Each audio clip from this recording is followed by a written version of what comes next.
If you like our video, click the subscribe button to subscribe to our channel and get easy access to new content. To see our full suite of ad-free video courses and training materials, visit us at teachucomp.com. When you are creating indexes, you want to try and use field values that will identify each record in your table as uniquely as possible. If you are a good database designer, there will already be a single field in your table that already does this, your primary key field. However, you can create additional indexes on other fields to use in queries for faster query processing. To create an index for a table in Access, open the Database Table to Index in Table Design view. Then click the Indexes button in the Show Hide button group on the Design tab of the Table Tools contextual tab in the ribbon to open the Indexes dialog box. Click into the next available row under the Index Name column and type a name for the new index.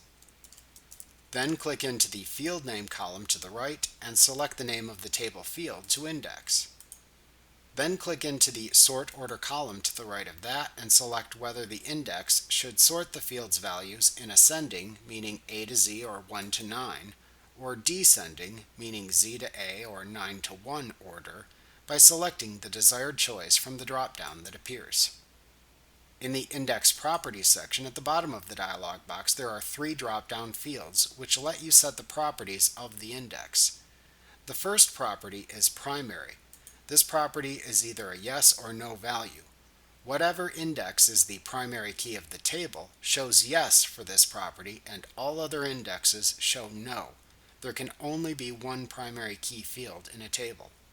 The next property, Unique, asks if the values in the index field are always unique, like the values in a primary key field. Once again, you can select either yes or no as appropriate for the indexed field.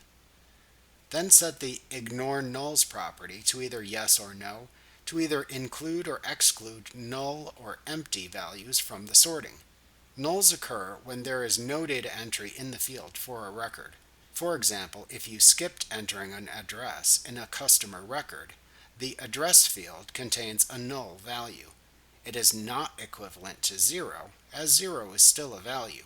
Null is simply unknown. After creating the index, you can close the Indexes dialog box by clicking the X button in its upper right corner. Then click the Save button in the Quick Access toolbar to save your structural modifications to the table.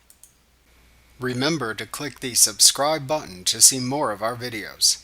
Get ad-free courses at teachucomp.com.